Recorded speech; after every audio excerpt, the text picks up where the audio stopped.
நம்ம எப்போ முஸ்லீம் ஆவோம்? மூமின்ங்கிறது அல்லாஹ்வை நம்பிட்டா நம்ம மூமின், நபியல் நாயகத்தை நம்பி விட்டால் நம்ம மூமின், மலக்குமார்களை நம்பி விட்டால் நம்ம மூமின் ஆகி விடுகிறோம். அல்லாஹ் எதையெல்லாம் நம்ப சொன்னானோ அதையெல்லாம் நாம் நம்பி விட்டால் அப்போது உடனே மூமின்களாக ஆகி விடுகிறோம். முஸ்லீமா எப்போ ஆகிறோம்?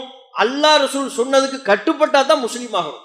முஸ்லீம் என்கிற சொல்லுக்கு கட்டுப்படக்கூடியவன் அர்த்தம். இப்ராஹிம் அலைஹிஸ்ஸலாம் அவர்களை பற்றி அல்லாஹ் சொல்லும் பொழுது, இது காலலஹு ரப்புஹு அஸ்லிம், கட்டுப்படு என்று இறைவன் தம்முடைய தூதர் இப்ராஹிமுக்கு சொன்னார். அப்போது இப்ராஹிம் அலைஹிஸ்ஸலாம் அவர்கள் சொன்னார்கள், கால அஸ்லம்து லிரப்பில் ஆலமீன், அகிலத்தாரின் இறைவனாகிய அல்லாஹ்விற்கு நான் கட்டுப்பட்டு விட்டேன் என்று சொன்னார். இப்ராஹிம் நபியினுடைய கட்டுப்படுதல் அல்லாஹ் பாராட்டுறான். எந்த ஒரு நெருக்கடியிலையும் அல்லாஹ் சொல்லிவிட்டால் அதுக்கு கட்டுப்படுறதுதான் என் வேலை என்கிற அந்த புரிதல் இப்ராஹிம் அலைஹிஸ்ஸலாம் அவரிடத்தில் இருந்தது. நம்முடைய செயல்பாடுகளை சீர்தூக்கி பார்க்கணும். எதுல எல்லாம் நம்ம கட்டுப்படாம இருக்கோம். தொழுகை அல்லாஹ் சொல்றான், ரசூல் சொல்றாங்க, கட்டுப்படுறோமா? நோன்பு அல்லாஹ் சொல்றான், நபியல் நாயகம் சொல்றாங்க, கட்டுப்படுறோமா? அஸ்ஸலாமு அலைக்கும் வரஹ்மத்துல்லாஹி வபரகாத்துஹு. கண்ணியத்திற்குரிய எல்லாம் உள்ள அல்லாஹ்வின் நல்லடியார்களே, ஈமான் வலியுறுத்துகிற மிக முக்கியமான அம்சங்களில் ஒன்று நபிகள் நாயகம் ஸல்லல்லாஹு அலைஹி வஸல்லம் அவர்களை நேசிப்பது. ஒரு முஸ்லிம் தம்முடைய வாழ்க்கையில அல்லாஹ்விற்கும் அல்லாஹ்வினுடைய தூதரின் சொல்லுக்கும் கட்டுப்பட வேண்டிய தன்மை என்பது அவரிடத்தில் நிறைந்து காணப்பட வேண்டும். அல்லாஹ்வும் அல்லாஹ்வுடைய தூதரும் ஒன்றை சொல்லிவிட்டால் நம்முடைய விருப்பு வெறுப்புக்கு அப்பாற்பட்டு அல்லாஹ் என்ன சொல்கிறானோ, நபிகள் நாயகம் என்ன சொல்கிறார்களோ அதற்கு நம்முடைய முழுமையான கட்டுப்படுதலை வெளிப்படுத்த வேண்டும். அப்படிப்பட்ட கட்டுப்படுதலை வெளிப்படுத்தக்கூடியவர்கள் தான் இறைவனின் பார்வையில் மூமின்களாக முஸ்லிம்களாக ஆவார்கள். திருக்குர்ஆனிலே அல்லாஹ் சொல்கிறான், இந்த கட்டுப்படுகிற அம்சத்தை வலியுறுத்தி திருமறை குர்ஆனிலே ஏராளமான வசனங்கள் இடம்பெற்றிருப்பதை பார்க்கிறோம். இன்னமா கான கௌலல் முஃமினீன் இதா துஉ இலல்லாஹி வ ரசூலிஹி லியஹ்கும பைனஹும் ஐயகூலு சமிஅனா வ அத்தஅனா. அல்லாஹ்வின் பக்கம் தீர்ப்பளிப்பதற்காக அழைக்கப்படுகின்ற பொழுது, அல்லாஹ்வின் தூதரின் பக்கம் தீர்ப்பளிப்பதற்காக மூமின்கள் அழைக்கப்படுகின்ற பொழுது, மூமின்களுடைய சொல் என்னவாக இருக்க வேண்டும் என்றால், ஐயகூலு சமிஅனா வ அத்தஅனா, கேட்டோம் கட்டுப்பட்டோம் என்பதாகத்தான் இருக்க வேண்டும். மூமினுடைய பண்பை அல்லாஹ் விவரித்து சொல்கிறான். அல்லாஹ் இதை சொல்கிறான், வாருங்கள் அல்லாஹ் சொல்றதை கேளுங்க என்று அழைப்பு விடுக்கப்பட்டால், நம்ம ரசூல் நபியல் நாயகம் ஸல்லல்லாஹு அலைஹி வஸல்லம் அவர்கள் என்ன சொல்றாங்கன்னு பாருங்க என்று அழைப்பு கொடுக்கப்பட்டால், அதை கேட்டுவிட்டு அல்லாஹ் சொன்னதை கேட்டுட்டு ரசூல் சொன்னதை கேட்டுவிட்டு மூமின்கள் என்ன சொல்வார்களா? சமிஅனா அத்தஅனா, கேட்டோம் கட்டுப்பட்டோம், அல்லாஹ் சொன்னதை கேட்டோம், இது என்ன அல்லாஹ் சொன்னானோ அதை எங்க வாழ்க்கையில நாங்க நடைமுறைப்படுத்துவோம். ரசூல் நபியல் நாயகம் அவர்கள் சொன்னதை கேட்டுவிட்டோம், நபியல் நாயகம் என்ன சொன்னார்களோ அதை நம்முடைய வாழ்வில் நாங்கள் கட்டுப்படுவோம் இப்படின்னு சொல்வார்கள். இதுதான் மூமின்களுடைய பண்பு என்று அல்லாஹ் குர்ஆனில் சொல்லி தருகிறான். இந்த கட்டுப்படுகிற அம்சம் இல்லைன்னு வைங்க, எத்தனையோ பல பயான்களை கேட்கிறோம், குர்ஆன் வசனங்களை கேட்கிறோம், நபியல் நாயகத்தின் பொன்மொழிகளை கேட்கிறோம், அதற்கு நாம் கட்டுப்பட மறுப்போமையானால், அதை இந்த காதில் வாங்கிவிட்டு அந்த காதில் விட்டு விட்டால் அல்லாஹ் ரப்புல் ஆலமீன் நம்முடைய ஈமானை, நம்முடைய இறை நம்பிக்கையை முழுமையாக அங்கீகரிக்க மறுக்கிறான். அல்லாஹ் சொல்கிறான், குர்ஆனில் இடம்பெற்றிருக்கக்கூடிய வார்த்தை, ஃபலா வ ரப்பிக லா யுமினூன், உமது இறைவன் மீது ஆணையாக இவர்கள் ஈமான் கொண்டவர்களாக ஆக மாட்டார்கள். அல்லாஹ் சொல்றான், மூமின்களை தான் சொல்றான். மூமின்கள் உண்மையான மூமின்களாக ஆக முடியாது, இது உமது இறைவனின் மீது ஆணை. ஏன் மூமின்களா ஆக முடியாது? அல்லாஹ் சொல்கிறான், ஹத்தா யுஹக்கிமூக ஃபீமா ஷஜர பைனஹும் சும்ம லா யஜிது ஃபீ அன்ஃபுஸிஹிம் ஹரஜம் மிம்மா கதைத் வ யுஸல்லிமூ தஸ்லீமா. நபியே, தங்களுக்கு மத்தியில் ஏற்படுகிற பிரச்சனைகளுக்கு உம்மை நீதிபதியாக்கி, ரசூலாகிய உங்களை நீதிபதியாக்கி, நீங்கள் சொல்லக்கூடிய தீர்ப்புக்கு அவர்கள் முழுமையாக கட்டுப்பட மறுத்தால் அவர்கள் முஃமினாக ஆக முடியாது. அப்ப மூமின்களாக ஆக வேண்டும் என்றால், நாம் ஈமான்தாரிகளாக ஆக வேண்டும் என்றால், அல்லாஹ் சொல்லிட்டானா கட்டுப்படுறேன் அப்படிங்கிற நிலைக்கு வந்துடும். ரசூல் சொல்லிவிட்டார்களா, அவங்க தான் இறை தூதர் என்று நாம் நம்புறோம், உயிரை விட மேலாக நாம் நேசிக்கிறோம், என்னுடைய பெற்றோரை விட பிள்ளைகளை விட மனைவி மக்களை விட ஊர் உலகத்தில் உள்ள அத்தனை பேரையும் விட நபிகள் நாயகத்தை நம்முடைய உள்ளத்தில் உளமாற நேசிப்பது ஒவ்வொரு முஃமினின் மீதும் அளப்பரிய கடமை, கட்டாயம். நபியினுடைய நேசம் நம்முடைய உள்ளத்தில் இல்லை என்றால் ஈமானே நம்மிடத்தில் இல்லை. அந்த அளவிற்கு நாம் நேசம் கொள்ளுகிற நபிகள் நாயகம் ஒன்றை சொல்லிவிட்டால், ரசூல் சொல்லிட்டாங்களா, இதுக்கப்புறம் நான் வேறு எதையும் பார்ப்பதற்கு தயாரில்லை, என்னுடைய விருப்ப வெறுப்பை எல்லாம் நான் தூக்கி எறிந்து விட்டு ரசூல் சொன்னதுக்கு நான் கட்டுப்படுறேன். அந்த சொல் எதுவா இருந்தாலும் எப்படி இருந்தாலும் இந்த நிலைக்கு மோமின்கள் வரணும். நபிகள் நாயகம் ஸல்லல்லாஹு அலைஹி வஸல்லம் அவர்கள் அப்படிப்பட்ட தோழர்களை தான் உருவாக்கினார்கள். சஹாபா பெருமக்கள் என்று நாம் சொல்கிறோம்.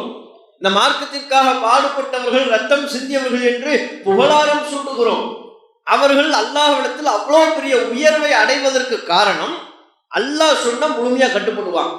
ரசூல் சொல்லிவிட்டார்களா உடனே கட்டுப்படுவாங்க. அந்த அளவிற்கு முழுமையான கட்டுப்படுதலை அவர்கள் வெளிப்படுத்தினார்கள். அதனால தான் அவங்க அல்லாஹ்விடத்தில் உயர்ந்து நிற்கிறார்கள். சஹாபாக்களின் கட்டுப்படுதலுக்கு ஏராளமான உதாரணங்களை சொல்ல இயலும், ஏராளமான சம்பவங்களை சொல்ல முடியும். சின்ன சின்ன விஷயங்கள்ல கூட ஒரு முறை பள்ளிவாசல்ல ரசூலுல்லாஹ் மற்ற சஹாபாக்கள்லாம் அமர்ந்திருக்கிறாங்க. ஒரு கூட்டம் வருகிறது, நபிகள் நாயகத்தை சந்திக்கிறார்கள். அந்த காலத்துல ரசூலுல்லாஹ் சந்திப்பதற்காக பல கிராமங்கள்ல இருந்து வெளியூர்ல இருந்து ஏராளமான கூட்டம் வரும். இறை தூதர் யாரு அப்படின்னு கேட்டு வருவாங்க.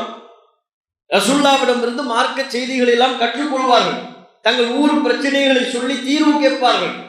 ரசூலுல்லாஹ்வை சந்திக்க ஒரு கூட்டம் வர்றாங்க. நபி இடத்துல பேச வேண்டிய விஷயங்களை எல்லாம் பேசிட்டு அவங்க ஒரு கோரிக்கை வைக்கிறாங்க. அல்லாஹ்வின் தூதரே, நாங்கள் இந்த குலத்தார், இந்த கோத்திரத்தார், எங்க கோத்திரத்தாருக்கு ஒரு தலைவரை நீங்க நியமனம் பண்ணுங்க அப்படின்னு கேட்கிறாங்க. எங்களுக்கு ஒரு தலைவரை சொல்லுங்களேன் அப்படின்னு கேட்கிறாங்க. ரசூலுல்லாஹ் யார தலைவரா போடலாம்னு அந்த கூட்டத்தாரை பார்க்குறாங்க. பார்த்துட்டு இருக்கும் போதே சஹாபாக்களும் உட்கார்ந்து இருந்தாங்க. அபூபக்கர் அவர்கள் ஒரு நபரை கை காட்டி, அல்லாஹ்வின் தூதரே, நீங்க இவரை தலைவரா போட்டா நல்லா இருக்கும்னு அபூபக்கர் அவர்கள் ஒரு நபரை சொல்கிறார். உமர் அவர்கள் இன்னொரு நபரை சுட்டி காட்டி, அல்லாஹ்வின் தூதரே, நீங்க அவரை தலைவரா போட்டா நல்லா இருக்கும் அப்படிங்கிறாங்க. அபூபக்கர் ரலியல்லாஹு அன்ஹு அவர்கள் ஒரு நபரை சொல்ல, உமர் ரலியல்லாஹு அன்ஹு அவங்க இன்னொரு நபரை சொல்ல, ரெண்டு பேருக்கும் சின்ன வாக்குவாதம் முட்டுகிறது. நான் யாரை சொன்னாலும் நீங்க எப்ப பார்த்தாலும் எனக்கு நீங்க மாத்தமா பேசிக்கிட்டு இருக்கிறீங்க. ரெண்டு பேருக்கும் மத்தியில ஒரு சின்ன வாக்குவாதம். நம்ம அளவுக்குலாம் இல்லை. நம்ம சண்டை போட ஆரம்பிச்சோம்னா வாயிலிருந்து வர்ற வார்த்தையை எழுத முடியுமா, கேட்க முடியுமா, ஒரு சபையில சொல்ல முடியுமா? முடியாது. அந்த அளவுக்கு அவங்க பேசல. சின்ன அளவுல எனக்கு எப்ப பார்த்தாலும் நீங்க மாறு செய்றீங்க இப்படின்னு ஒரு சின்ன சச்சரவு வருகிறது. அதோட சஹாபாக்கள் சேர்ந்து பேச பள்ளிவாசல்ல ஒரு சின்ன சப்தம் ஏற்பட்டு விட்டது. ஒரு சின்ன அளவுல ஒரு கூச்சல், குழப்பம். நபி உட்கார்ந்துகிட்டு இருக்கிறாங்க, நபிகள் நாயகம் அமர்ந்திருக்க அவர்கள் முன்னிலையிலேயே சப்தம் உயர்ந்து விட்டது. ரசூலுல்லாஹ் அமைதியா இருந்துட்டாங்க. அல்லாஹ் ரப்பல் ஆலமீன் இந்த சம்பவத்தை கண்டித்து, நபி தோழர்களின் இந்த செயலை கண்டித்து திருக்குர்ஆனில் ஒரு வசனத்தை அருளினார். யா அய்யுஹல்லதீன ஆமனு, ஈமான் கொண்டோரே, லா தர்ஃபஉ அஸ்வாத்தகும் ஃபௌக சௌத்தின் நபி. நபியோட உட்கார்ந்துகிட்டு இருக்கிறீங்க, ரசூலுல்லாஹ்வோட நீங்க அமர்ந்து பேசிக் கொண்டிருக்கிறீர்கள், நபியின் சப்தத்திற்கு மேலாக உங்கள் சப்தத்தை உயர்த்தாதீர்கள். ரசூலுல்லாஹ்வோட உட்கார்ந்துட்டு இருக்கிறீங்கல்ல, ஏன் சப்தம் போட்டு பேசுறீங்க? ஏன் அவமரியாதையாக நபிகள் நாயகம் முன்னிலையில் சப்தத்தை உயர்த்தி பேசாதீங்க. கடுமையா அல்லாஹ் கண்டிக்கிறான். மீறி நீங்கள் சப்தத்தை உயர்த்தி பேசினால் நபிக்கு முன்பாக, அந்த அமாலுக்கும் அன்தும் லா தஷ்உரூன், உங்களுக்கு தெரியாமலேயே உங்க அமல்கள்லாம் அழிஞ்சு நாசமா போயிடும், அமல்கள் போயிடும், ஜாக்கிரதைன்ட்டு அல்லாஹ். இனிமே இப்படி ஒரு சம்பவம் நடக்கக்கூடாது என்று அல்லாஹ் ரப்பல் ஆலமீன் திருக்குர்ஆனில் எச்சரிக்கை செய்து விட்டார். இந்த வசனம் அருளப்பட்டு விட்டது.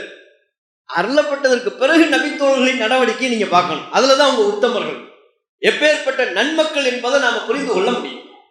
என்ன நடந்தது? வசனம் அருளப்பட்டதற்கு பிறகு சாபித் பின் கைஸ் என்கிற ஒரு சஹாபி, ஒரு நபித்தோழர், அவரு பார்த்தா வீட்டுல உட்கார்ந்து அழுதுகிட்டு இருக்கிறார்.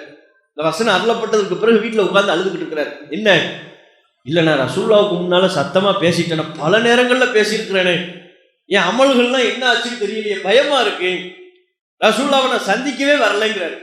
பள்ளிவாசலுக்கே வரல. சில நாட்கள் பள்ளிவாசலுக்கே வரவில்லை. நபிகள் நாயகம் அவர் வராததை கேட்டு ஆள் அனுப்பி அவரை வர சொல்கிறார்கள். என்ன விஷயம், ஏன்பா பள்ளிக்கு வர மாட்டேங்கிறீங்க? இல்ல, நான் தெரியாதனமா சத்தமா பேசிட்டேன், எனக்கு இயல்பாகவே சத்தமான குரல், நபிக்கு முன்பாக வந்து நான் சத்தமிட்டு பேசிவிட்டால் என் அமல் அழிந்து போய்விடும், ஆகவே நபிக்கு முன்பாக நிற்பதற்கே நான் தகுதி இல்லை. பயந்துட்டாங்க. உடனடியாக தம்முடைய நடவடிக்கையை மாற்றுகிறார்கள். நான் நரகவாதி என்று சொல்லக்கூடிய அளவிற்கு பயப்படுகிறார்கள். அப்புறம் சொன்னாங்க அவர் நரகவாதி அல்ல அப்படின்னு நபிகள் நாயகம் ஸல்லல்லாஹு அலைஹி வஸல்லம் அவர்கள் அந்த நபித்தோழருக்கு நற்செய்தி சொன்னார்கள் என்கிற செய்தியை பார்க்கும். உமர் உள்ளிட்ட நபித்தோழர்கள் ரசூலுல்லாஹ் ஆலோசனையில் அதற்கு பிறகு ஏதாவது ஒரு ஆலோசனையில கருத்து கேட்டாங்கன்னு ரொம்ப மெதுவா பேசுவாங்க. என்ன சொன்னாங்கன்னே கேட்காத திருப்பி கேட்பாங்க. உமர் இப்ப என்ன சொன்னீங்க திரும்ப சொல்லுங்கன்னு கேட்பாங்க. ஏதோ சொன்ன மாதிரி இருந்துச்சு, வாயை திறந்த மாதிரி இருந்துச்சு, என்னங்க சொன்னீங்க திரும்ப சொல்லுங்க. ஏன் இந்த வசனத்திற்கு அவர்கள் கட்டுப்பட்ட தன்மை. அல்லாஹ் சொல்லிட்டான் இதுக்கப்புறம் நம்ம வாயை தரக்கூடாது. நபிக்கு முன்னால உட்கார்ந்துட்டு இருக்கும்போது ஜாக்கிரதையா உட்காரணும், நபியிடத்துல பேசும்போது ஜாக்கிரதையா பேசணும், சப்தத்தை உயர்த்தி விட்டால் அல்லாஹ் அமலை அழிச்சிருவான் என்கிற அச்சம் அவருடைய நடவடிக்கையில் ஒரு மாற்றத்தை ஏற்படுத்தியது. பாருங்க, ஒரு குர்ஆன் வசனம் அருளப்படுகிறது, உடனடியாக கட்டுப்படுறாங்க. இந்த கட்டுப்படுதல் வேணும். இதுதான் மூமின். இந்த கட்டுப்படுதல் இருந்தால்தான் நம்ம முஸ்லீம்களாக ஆக இயலும். மற்றும் ஒரு சம்பவத்தை நீங்கள் பார்க்கலாம். முஸ்லீமில் பதிவு செய்யப்பட்டிருக்கிற ஹதீஸ். நபிகள் நாயகம் அவர்கள் ஒரு நபித்தோழரின் விரலில் தங்க மோதிரத்தை பார்க்கிறார்கள். ஆண்கள் தங்க மோதிரம் அணியலாமா? கூடாது. இஸ்லாத்தை பொறுத்தவரை பெண்களுக்கு தங்க நகை அணிவது அனுமதிக்கப்பட்டிருக்கிறது. ஆண்கள் தங்க நகை அணியக்கூடாது. அது செயினா இருந்தாலும் மோதிரமா இருந்தாலும் எதுவா இருந்தாலும் ஆண்கள் தங்க நகை அணியக்கூடாது. ஆண்களுக்கு ஹராம். இஸ்லாம் அப்படி சட்டத்தை சொல்லுது. வெள்ளி அணியலாம், பிளாட்டினம் அணியலாம், வைரம் அணியலாம், அதுவெல்லாம் அணிவதற்கு தடை இல்லை. தங்கம் அணியக்கூடாது, மார்க்கத்துல தடை. ஆனா ஒரு நபித்தோழர் விரல்ல ஒரு மோதிரம், தங்க மோதிரம் போட்டிருக்கிறார். ரசூலுல்லாஹ் பார்த்துட்டாங்க. பார்த்தவொன்னே கோவப்பட்டு கலட்டி தூக்கி எரிஞ்சிட்டாங்க. அந்த மோதிரத்தை கழட்டி தூக்கி எரிந்து விட்டார். எரிந்து விட்டு நபிகள் நாயகம் சொன்னார்கள், உங்களில் ஒருவர் மறுமை நாள்ல நரக நெருப்பால் ஆன ஒரு ஆபரணம் அணிவிக்கப்பட வேண்டும் என்று விரும்பினால் தங்க நகை அணிந்து கொள்ளுங்கள். ஆண்களுக்கு சொல்றாங்க, எச்சரிக்கை. மறுமை நாள்ல நரக நெருப்பு வேணுமா உனக்கு? அப்படின்னா நீங்க தங்க நகையை அணியலாம், இல்லைன்னா அணியாதீங்க. மறுமையில நரக நெருப்பு வேண்டாம் என்று விரும்பக்கூடியவர்கள் தங்கத்தை அணியாதீர்கள் அப்படின்னு எச்சரிக்கை செஞ்சுட்டாங்க. எச்சரிக்கை செஞ்சுட்டு ரசூலுல்லாஹ் போயிட்டாங்க. அப்ப சுற்றி உள்ள சஹாபாக்கள் அந்த மோதிரம் அணிஞ்சிருந்தார்ல, அவர் மோதிரத்தான ரசூலுல்லாஹ் தூக்கி வீசிட்டாங்க. அவர்கிட்ட சொல்றாங்க, சரிப்பா ரசூலுல்லாஹ் எச்சரிக்கை செஞ்சுட்டாங்க, இனி கவனமா இருந்துக்க, உன் மோதிரம் வந்து அங்கதான் கிடக்குது, போய் எடுத்துக்கங்கிறாங்க.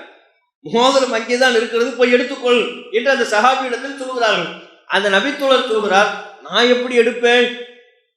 ஒக்கது தரஹு ரசூலுல்லாஹ், அல்லாஹ்வின் தூதர் எதை தூக்கி எறிந்து விட்டார்களோ அதை அல்லாஹ்வின் தூதர் தூக்கி எறிந்ததற்கு பிறகு இனிமே நான் எப்படி எடுப்பேன்? எனக்கு அந்த மோதிரமே வேண்டாட்டாங்க. அந்த மோதிரமே வேண்டாம், ரசூல் தூக்கி எறிந்ததற்கு பிறகு அது இனிமே எனக்கு எப்படி யோசிக்கிறாங்க பாருங்க. தாராளமா அவங்க எடுத்து தம்முடைய மனைவிடத்துல கொடுக்கலாம், தங்கள் சகோதரத்துல கொடுக்கலாம், சகோதரி இடத்துல கொடுக்கலாம், அல்லது பெண்கள் அணிவதற்காக ஒரு விற்பனை கூட செய்யலாம். அதுவெல்லாம் மார்க்கத்தில் அனுமதிக்கப்பட்டதுதான். இருந்தாலும் பயப்படுறாங்க.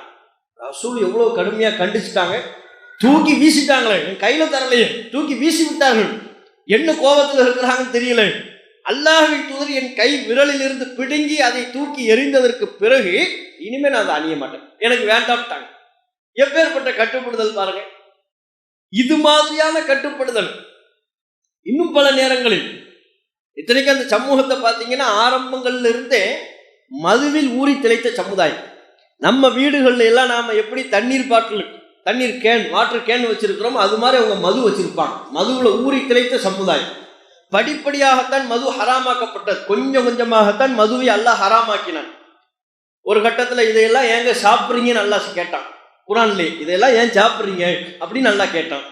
ஒரு கட்டத்துல தொழுகைக்கு வரும்போது மட்டும் நீங்க சாப்பிடாம இருக்கலாம்ல அப்படின்னு அல்லாஹ் சொன்னான். மற்ற நேரங்கள் குடிப்பதை பற்றி அல்லாஹ் கண்டுக்காம தடை செய்யாம தொழுகைக்கு வர்றீங்க, தொழுகைக்கு வரும்போது ஏன் குடிச்சிட்டு வரீங்க, குடிக்காம வரலாம்ல அப்படின்னு அல்லாஹ் தடையாவே சொன்னான். யா அய்யுஹல்லதீன ஆமனு, ஈமான் கொண்டோரை, லா தக்ரபு ஸலாத்த வ அன்தும் சுகாரா, போதை உள்ள நிலையில் தொழுகைக்கு நீங்க வராதீங்க, பள்ளிவாசலுக்கு வராதீங்க என்று அல்லாஹ் ரப்புல் ஆலமீன் குர்ஆன்ல ஒரு வசனத்தை யாருள்ளி, தொழுகைக்கு வரும்போது நீ குடிச்சிட்டு வராதப்பா அப்படின்னு அல்லாஹ் கண்டிச்சான்.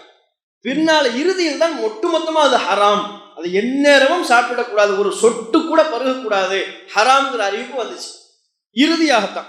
அப்ப அந்த இறுதியான அறிவிப்பு வருவதற்கு முன்பு, முழுவதும் தடை என்கிற அறிவிப்பு வருவதற்கு முன்பு சில சஹாபாக்கள் மது ஊத்தி குடிச்சுக்கிட்டு இருக்கிறாங்க. அபூ தல்ஹா ரலியல்லாஹு அன்ஹு அவங்க இன்னும் ஒரு சில நபித்தோழர்கள், அவங்களை சுற்றி உள்ள நபித்தோழர்கள்லாம் சேர்ந்து மது குடிச்சுக்கிட்டு இருக்கிறாங்க. அனஸ் ரலியல்லாஹு அன்ஹு, உம்மு சுலைம் அவர்களுடைய மகன் அபூ தல்ஹா அவங்க உம்மு சுலைமை திருமணம் செஞ்சுட்டாங்க. பின்னால அப்ப அவங்க தன்னுடைய இன்னொரு கணவருக்கு பிறந்த மகன் அனஸ் அவங்க அபூ தல்ஹா இன்னும் ஒரு சில நபித்தோழர்களுக்கு மதுவை ஊத்திக்கிட்டு, சின்ன பிள்ளை மது ஊத்தி கொடுத்துக்கிட்டு இருக்கிறார். திடீர்னு பார்த்தா ரசூலுல்லாஹ்வுடைய அறிவிப்பாளர் வந்துட்டார். அப்பதான் அறிவிப்பாளர் வர்றார். பாருங்க, மது விருந்து நடந்துக்கிட்டு இருக்கு, மதுவை ஊத்தி கொடுத்துக்கிட்டு இருக்கிறாங்க, டம்ளர்ல ஜக்கில் ஊத்தி கொடுத்துக்கிட்டு இருக்கிறாங்க. ரசூலுல்லாஹ்வுடைய அறிவிப்பாளர் வர்றாரு. வந்தா ஒரு செய்தி சொல்வார், அவ்வளவுதான். என்ன செய்தின்னு பாக்குறாங்க, எல்லாரும் கையில மது இருக்கு. அவர் என்னப்பா ரசூலுல்லாஹ்வுடைய அறிவிப்பாளர் வந்திருக்கிறாங்க, என்ன செய்தின்னு தெரியலையேன்னு பாக்குறாங்க. அவர் சொல்றார், அலா அறிந்து கொள்ளுங்கள், இன்னல் ஹம்ர கது ஹுர்ரிமத், இப்போதிலிருந்து மது முழுவதுமாக தடை செய்யப்பட்டு விட்டது, ஹராமாக்கப்பட்டு விட்டது அப்படின்ட்டார். கையில மது. இப்பதான் அறிவிப்பாளர் வர்றார். ரசூலுல்லாஹ்வுடைய அறிவிப்பாளர் வந்து சொல்றாரு, மது ஹராமாக்கப்பட்டு விட்டது, அறிந்து கொள்ளுங்கள்ட்டார். ரசூலுல்லாஹ்வுடைய அறிவிப்பாளர் சொன்ன மாத்திரத்தில் கையில இருந்த மது, கோப்பையில இருந்த மது, பீப்பாயில இருந்த மது எல்லாத்தையும் கீழே கொட்டிட்டாங்க. கீழே கொட்டுப்பா, குடிக்கூடாது, கீழே கொட்டு. ஊத்திக்கிட்டு இருக்காரு அனஸ் உடைச்சு போடுங்க. ரசூலுல்லாஹ் ஹராம் என்று சொல்லியதற்கு பிறகு எப்படி இனிமே நம்ம குடிக்க முடியும்? அந்த ஹராம்ங்கிற சொல்லுக்கு கட்டுப்பட வேண்டும் அல்லவா?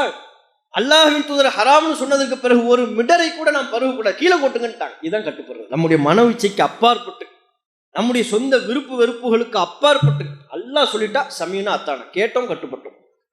ரசூல் சொல்லிவிட்டார்களா, சமீனா அத்தானா, கேட்டோம் கட்டுப்பட்டோம். இந்த கட்டுப்படுதல், இந்த முழுமையான கட்டுப்படுதல் நம்மிடத்தில் இருக்கும் பொழுதுதான் நாம் முஸ்லீமாக, முஸ்லீம்னாலே கட்டுப்படுதல் அர்த்தம், கட்டுப்படக்கூடியவன் அப்படின்னு அர்த்தம். நம்ம எப்போ முஸ்லீம் ஆவோம்? மூமின்ங்கிறது அல்லாஹ்வை நம்பிட்டா நம்ம மூமின், நபியல் நாயகத்தை நம்பிவிட்டால் நம்ம மூமின், மலக்குமார்களை நம்பிவிட்டால் நம்ம மூமின் ஆகி விடுகிறோம். அல்லாஹ் எதையெல்லாம் நம்ப சொன்னானோ அதையெல்லாம் நாம் நம்பிவிட்டால் அப்போது உடனே மூமின்களாக ஆகி விடுகிறோம். முஸ்லீமா எப்போ ஆகிறோம்? அல்லாஹ் ரசூல் சொன்னதுக்கு கட்டுப்பட்டா தான் முஸ்லீம் ஆகிறோம். முஸ்லீம் என்கிற சொல்லுக்கு கட்டுப்படக்கூடியவன் அர்த்தம். இப்ராஹிம் அலைஹிஸ்ஸலாம் அவர்களை பற்றி அல்லாஹ் சொல்லும் பொழுது, இது காலலஹு ரப்புஹு அஸ்லிம், கட்டுப்படு என்று இறைவன் தம்முடைய தூதர் இப்ராஹிமுக்கு சொன்னார்.